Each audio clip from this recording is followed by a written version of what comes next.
Mirë se vini. A keni menduar ndonjëherë si do të ishte një qytet perfekt, i ndërtuar le të themi nga vetë drita dhe gëzimi?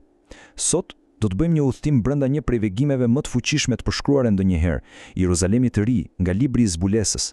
Le ta zbulojmë së bashku këtë pamje mahnitse. Pra, për ta kuptuar këtë vegim kaq të jashtëzakonshëm, le ta ndjekim një itinerar me 6 ndalesa kryesore. Do të fillojmë me krijimin e një bote krejtësisht të re, do dëshmojmë mbërritjen e qytetit, do të zburojmë se si është jeta atje, do të pyesim kush mund të hyjë, do të eksplorojmë arkitekturën e tij qiellore dhe do ta mbyllim me ftesën e fundit që ky vegim na ofron. Gjithçka nis me një fillim, krejtësisht të ri. Para se qyteti të shfaqet, i gjithë universi siç e njohim, kalon në një transformim total. Kjo jap rrugën diçkaje që nuk e kemi parë kur më parë. Dhe ky është çelësi i gjithçkaje. Nuk bëhet fjalë për një rregullim apo një rinovim të botës së vjetër. Jo. Bëhet fjalë të një fshirje totale dhe një fillim nga e para. Imagjinoni një kanavas kozmike të pastër, gati për diçka të paprecedente. Dhe pikërisht në këtë realitet të ri ndodh ngjarja kryesore. Nga qielli zbret vetë qyteti i shenjtë, Jeruzalemi i ri. Përshkrimi përdor një metaforë tepër të fuqishme. Qyteti është si një nuse e stolisur për burrin e saj. Kjo imazhëri nuk flet thjesht për bukuri. Jo. Flet për pastërti, për gëzim, për fillimin e një marrëdhënie krejt të re dhe të përsosur midis hyjnores dhe njerëzores. Por si është jeta brenda mureve të këtij qyteti kaq të mrekullueshëm? Vegimi na çon përtej arkitekturës, për të na treguar thelbin e ekzistencës në këtë vend, një realitet pa asnjë, po asnjë gjurmë vuajtjeje. Ky është ndoshta ndryshimi më themelor i mundshëm. Çdo lloj ndarje midis Zotit dhe njerëzimit thjesht zhduket. Nuk ka më nevojë për ndërmjetës, sepse prania e tij është e drejtë për drejtë dhe e vazhdueshme, dhe kjo gjë e transformon çdo aspekt të jetës. Ndaluni dhe mendoni për këtë për një moment. Çdo gjë që shkakton dhimbje në botën tonë, vdekja, zia, lotët, dhimbja, nuk është se paksohet, por zhduket plotësisht. Rendi vjetër i gjërave, me gjithë vuajtjet e tij, merr fund përgjithmonë. Po, kjo pamje e një utopie të përsosur natyrshëm ngren një pyetje thelbësore. Kush e ka privilegjin të hyjë dhe të banojë në këtë qytet? Përgjigjja jepet me një fjalë kyçe. Fitimtarët. Tani, kjo nuk nënkupton fitimtarët të një betejë ushtarake, jo, por ata që i qëndrojnë besnik besimit të tyre deri në fund, duke i kapërcyer sfidat e jetës. Dhe këtu vegimi bëhet tepër i qartë, duke na paraqitur dy fate diametralisht të kundërta. Nga njëra anë, premtimi i trashëgimisë hyjnore për fitimtarët.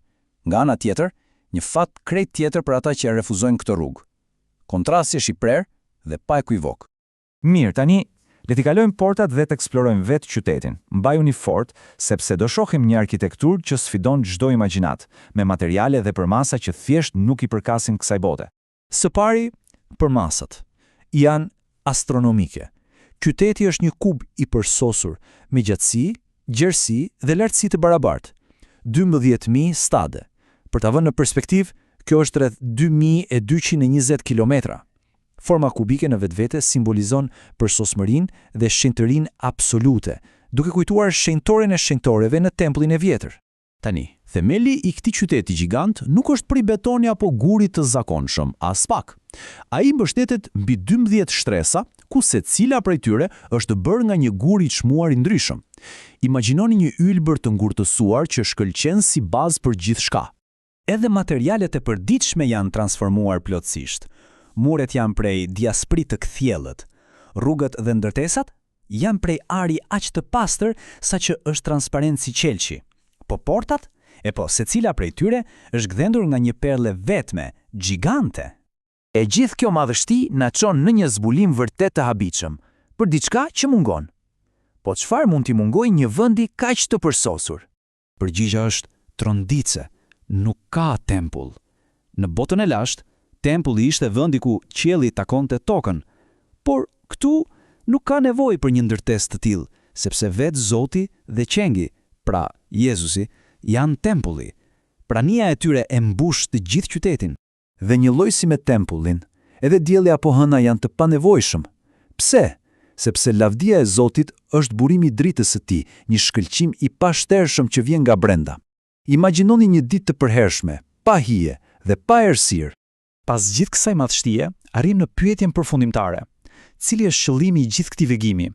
Pse u dha kjo pamje kaq e detajuar e së ardhmes? Sipas burimit, qëllimi nuk është thjesht të admirojmë një pamje të bukur. Ky vegim ka një qëllim thellësisht praktik.